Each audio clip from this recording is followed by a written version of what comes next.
Hello, everybody. Jim Malone here, coming to you live on Dallas Trading Floor. It is, I guess it's Thursday. So it's Thursday already? Ouch.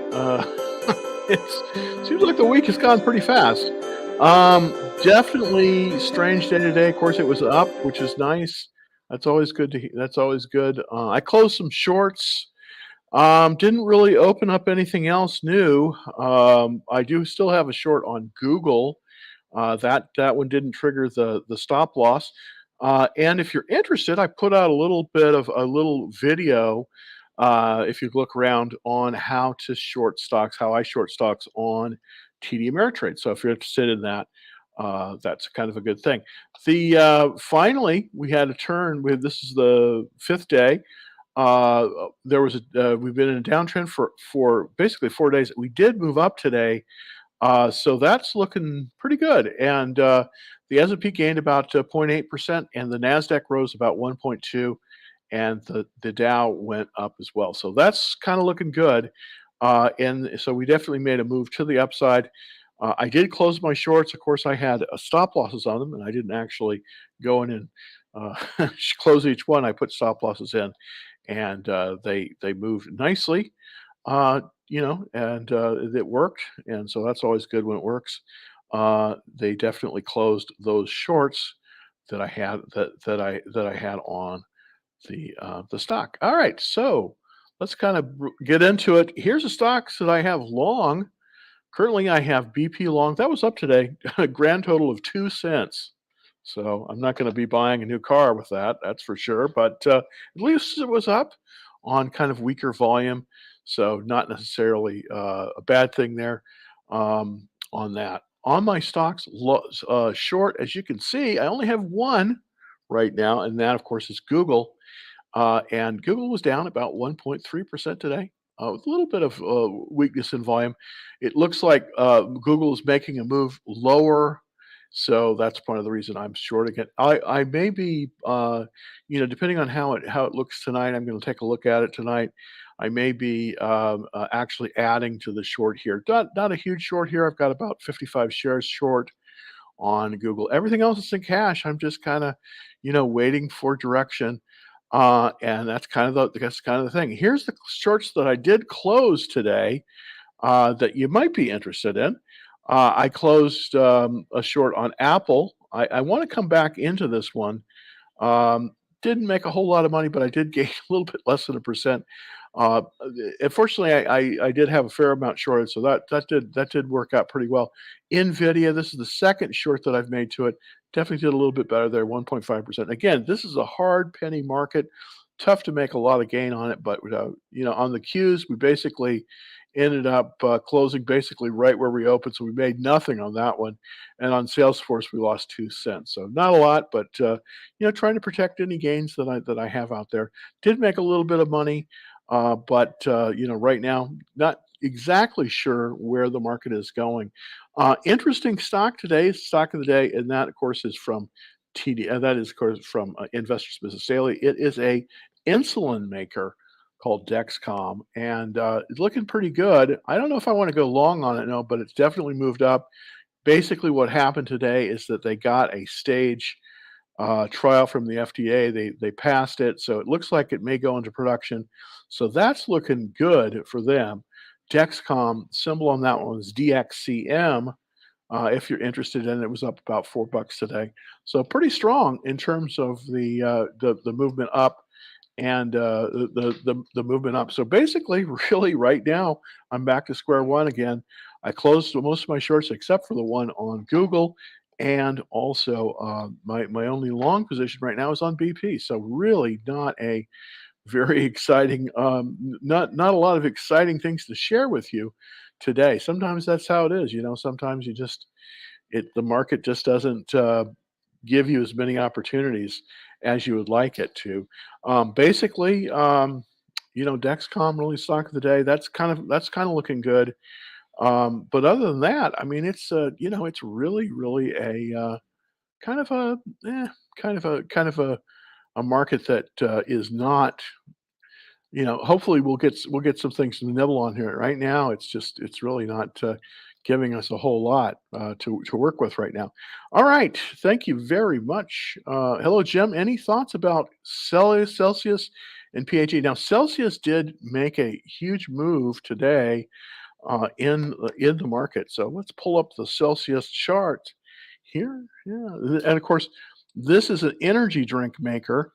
Um, kind of an interesting stock here. It's an energy drink maker, and it seems like every market cycle has one of these.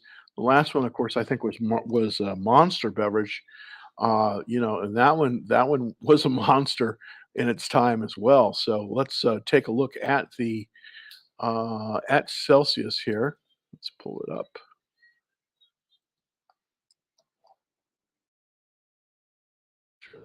Yeah, there we go. Gonna move over to Celsius.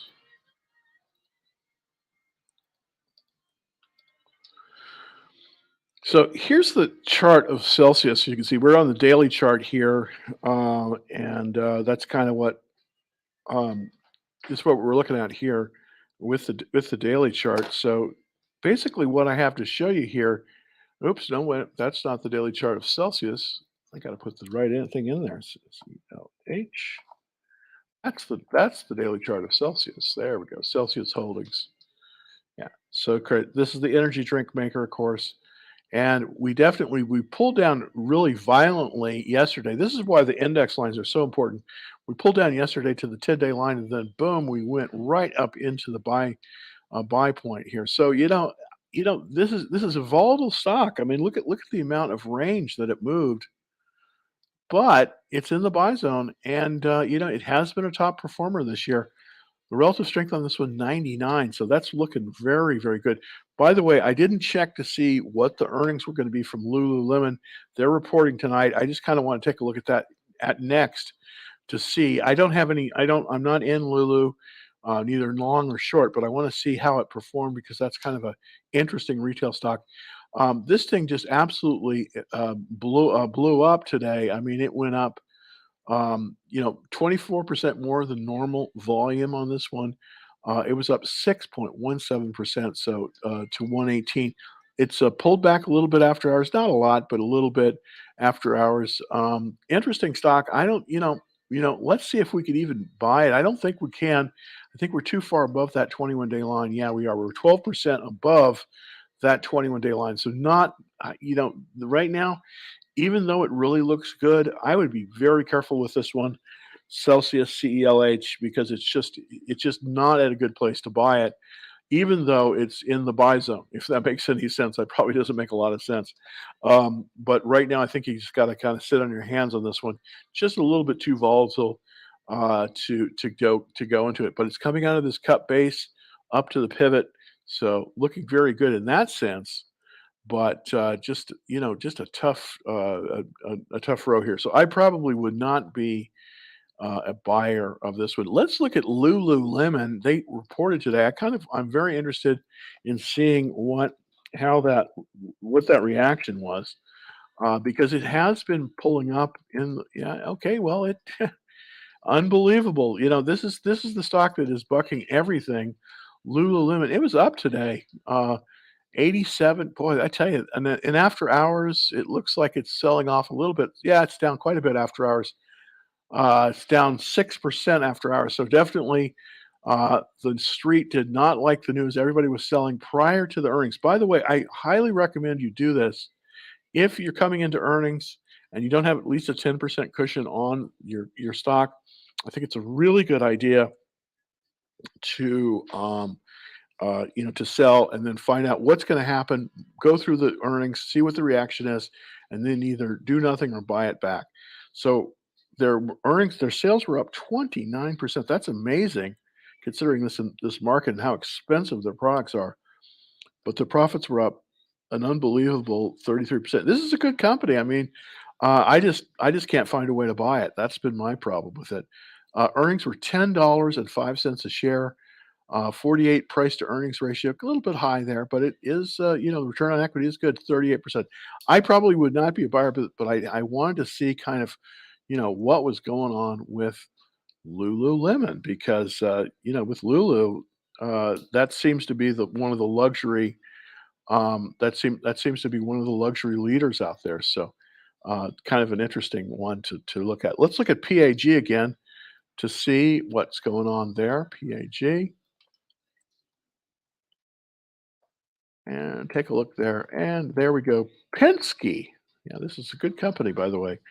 And they're also big not just in the U.S. but also in the UK. So Penske, one of the big auto retailers. Now here's the thing about Penske. Of course, they have the rentals too, the truck rentals, and they also looks like they.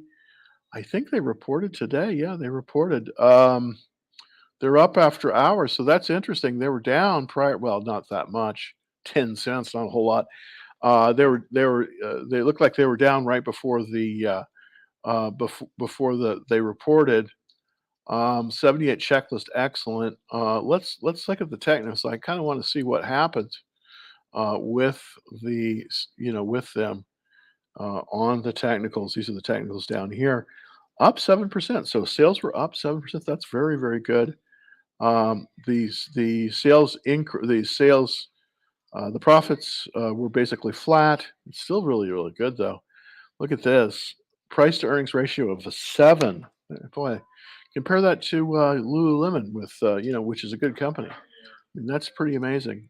This is a 7, so therefore you're going to get back quite a bit of your money every go round. You're going to get back 15 to 17% of your investment. The stock itself is 126, so very strong earnings there on Penske. The question is, can you buy it? Well,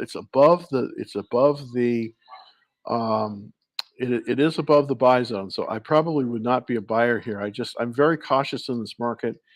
It's just a very tough market. As soon as anything goes against me, I close my position. So I don't think I probably would be a buyer here. Let's see if it consolidates and goes higher. But probably would not be a buyer um, of Penske at this level. So let's take a look at some of the questions from TikTok. Thank you so much.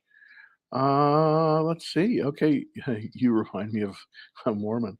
Well, there's a reason for that. Okay. An average. Okay, well, that's good. I appreciate that. Um, okay. Let's see. Yeah, goodness gracious. All right. So let's look at the next question here, and that is PFE. Let's look quick at PFE.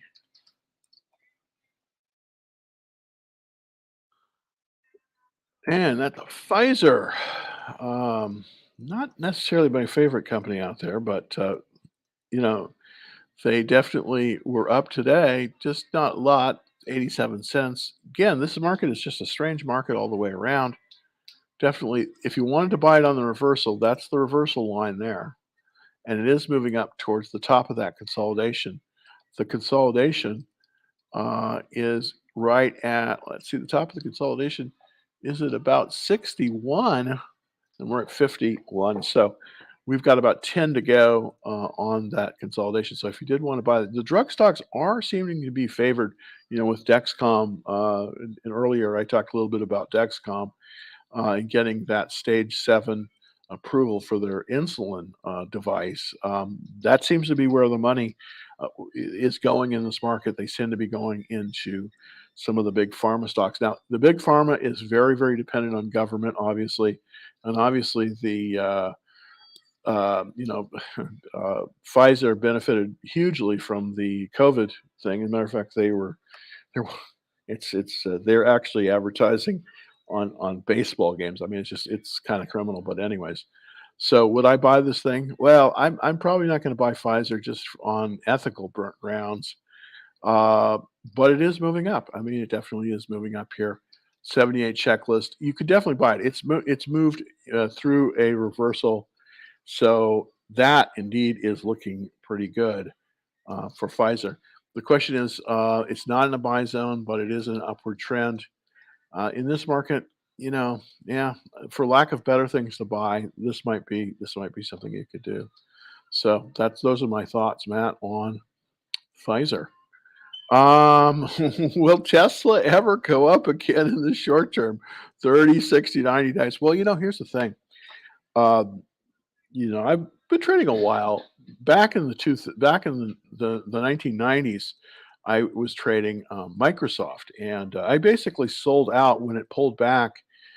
Basically in December of 1999. I didn't trade Microsoft for 17 years after that. I literally didn't until 2017. I just didn't trade Microsoft because it never made a higher high, and that's something to look at. So I want to show you something. Uh, you know, thinking we think, well, shouldn't Tesla come back? Well, it might come back, but if we're looking at the example of Microsoft, and I'm going to look at the monthly chart here, you'll notice, and I don't know if it goes back far enough. Yeah, it goes back all the way. Yeah, there we go to 1990. Let's look at 1998. Okay, there's 2000. So this is when I was selling. And why did I sell? Well, I didn't just get lucky. I had a stop loss on it because I used the 8% stop loss. So there it was at. Let's pull this up for everybody on TikTok. So this is the chart of Microsoft going back to 2000. And what happened is we were in this bull market, kind of reminiscent of the market we were in 2020. And then we got to the top and Microsoft broke. Well, interesting thing about Microsoft, it didn't go up. It took all the way until 2017 for it to, and I'm going to draw a line across here so you can see this. But you'll see it wasn't buyable until way over here in 2017. And this is interesting because if we draw sort of a line there, see that was sort of when 2017 happened. So from basically 2000 over here all the way to 2017, all these years, 17 years, Microsoft was not viable. Why? Because it wasn't within 15% of its all-time high. That's why we always look for that. So the same thing could happen very easily with Tesla. I mean, it could be literally years until it goes back and it is on an upward trend. So let's look at Tesla chart. You'll notice it's been coming down. I'm looking at the monthly chart here, so that's why it's a little bit unfamiliar to you. But you'll notice right below 200, you see, uh, it could potentially, you know, it hasn't been up here at 400. It's going to take a long time, I think, for it to get all the way up here to 400. So even if we get support there, it's probably we may see this go a lot lower. I'm going to be probably shorting Tesla once again. Why? Because I do think it's moving lower. So let's go over here to the weekly chart on Tesla. I'm going to show you this. I don't think it's going to be 30, 30, 60, or 90 days. I don't think it's going to be. Let's go back to there. I don't think it's going to be. There we go. So let me just take off my notes from Tesla. So I had some notes on here for this one. All right. Oh, goodness gracious. I just seem to like that. Okay. Sometimes I'm getting conflicting results here. So let's see if we can take. Oh, for some reason, it's not letting me go to the right screen. There we go. All right. So let's go to the markup tool screen. I'm going to take off those comments that I had on it, and we're going to take a look at Tesla. This is looking at the weekly chart. You'll notice it's pulled down below this support here, and that means that now we have resistance right about 885, where it's 170, 173. So my guess is Tesla is probably on a downward trend, and I think the next stop, is going to be there, and that we did bottom there. And then I think the next stop beyond that is the bottom of this consolidation. And that's going to be at about 110. So believe it or not, if we fall below about 170, The next stop on this probably is about 110, but it's not going to go down straight. It's going to go down and then it's going to rally and it's going to go down. So what we want to look at as a potential short here is we want to see kind of where the resistance is and then basically try to short it at as close to the resistance as we can get. So let's go over here to the daily chart here. My guess is the resistance is right here at the 21-day line. So if we get a reversal on this and it starts to climb back up to the 21-day line, I very likely will be a short at that 21-day line. So it needs to go back up to about 187. At the 187, I'm probably going to be short Tesla, but I don't think this looks good. I mean, I think it's probably going to see a turn, maybe, but the trend on Tesla right now is a downward trend, and it's basically moving down. It's below the 10-day line, it's below the 21-day line. So if it reverses and possibly moves up as far as the 21-day line, I may short there. But you'll notice that we have a classic shorting pattern. We've got a head here, we've got a shoulder, and then we've got a shoulder here. So, and this shoulder, the left shoulder is a little bit higher. I didn't quite draw that right. It's a little bit higher than the right shoulder. So we have this head kind of thing. It's kind of a two-headed monster there, and pull it down. So I would not be I would not at this point.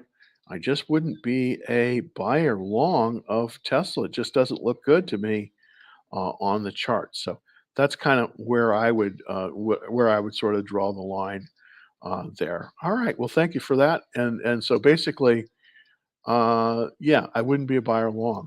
Also, let's take a look at Amazon. Now, you know that I did close my short on Amazon. I had a nice short on Amazon, made some money on it, and I skedaddled when the when it moved when it started to move up. I probably will be short again on Amazon because I don't think it's going to hold up well in this retail environment. I think their sales are going to be off. I mean, they're closing warehouses. I hear they're going to increase the number of white collar employees that they're going to lay off to 20,000 from 10,000. So there's a lot of damage in Amazon stock. I do think though that we may give it another chance to short it. It was up today and then it was up in after hours. So that is a good sign for shorting. We always want to short as it moves higher. I know that sounds counterintuitive, but we want to do that. We want to see how close to that critical 21-day line is. Now, obviously, the ultimate place to short it would be about 94.33. Currently, it's 90.44. So I do think it needs to go up a little bit more. Let's take a look to see kind of what the 60-minute action is on it to see if, yeah, there we go, to see if there's any possibility of, coming in with a short. So I definitely think we definitely have something right there. So potentially, I think that you could possibly start looking to short it at about 93.50 or 94, right about there. That's where I think it's gonna short well. I definitely think it's an upward trend. Don't kind of wait for it to come up a little bit more, and then I think potentially it's a short. Now, if you look at this chart, you'll see that this is how it kind of works. It will. This is sort of how a stock will go. It doesn't go down in one fell swoop. It kind of does this zigzaggy thing. It'll go down and it'll get resistance, move up a little bit, come down, move up a little bit, come down. So these don't go down in a straight line, but they are in a downward trend. As you can see, this is a downward trend for Amazon. So in Amazon, we want to probably be short. I'm not short currently because it did move up a tad, but as it moves lower, um, overall it's moving lower. I want to see it rally a little bit, and then I'll be a short probably again on Amazon as well. I definitely think it's going lower, and the question is, how low can it go, Jim? Well, let's take a look. I'm looking here at the monthly chart. I definitely think it could go much lower than it is currently. I think the next stop on this downward train here is about 75. That's what I'm looking at possibly for this. So, uh, Amazon probably will be going lower. And again, I have this up here at about 75. So hopefully that's close to where I think it's going to go. All right. Mark, thank you very much, man. Thank you very, very much. Well, hopefully you can make some money. This is a absolutely difficult market to make money in. You know, I'm not very exposed to the market right now. I have just my pinky in there. I mean, I literally only have about less than 10% of my, actually smaller than that. I'm mostly in cash. I'm just trying to wait for opportunities. I want to see when there will be a turn in the market.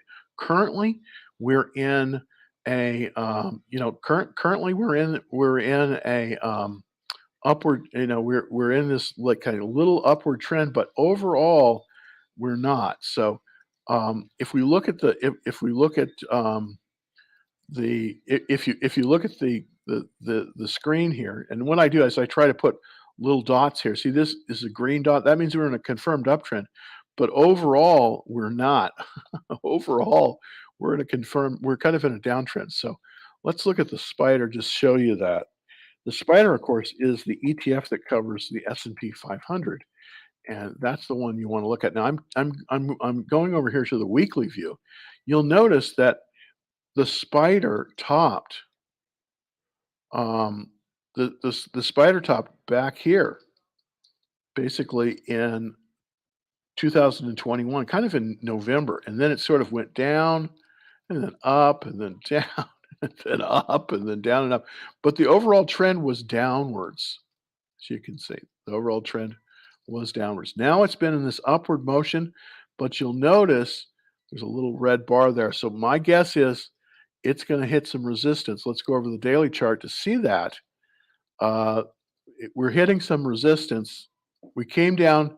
We came down to the 21-day line. We pulled below it. It had bounced up, but you'll notice in the after hours it's going down. My guess is we're going to see a red day tomorrow. We're going to see a red day tomorrow into the weekend. So I'm getting my short list ready once again.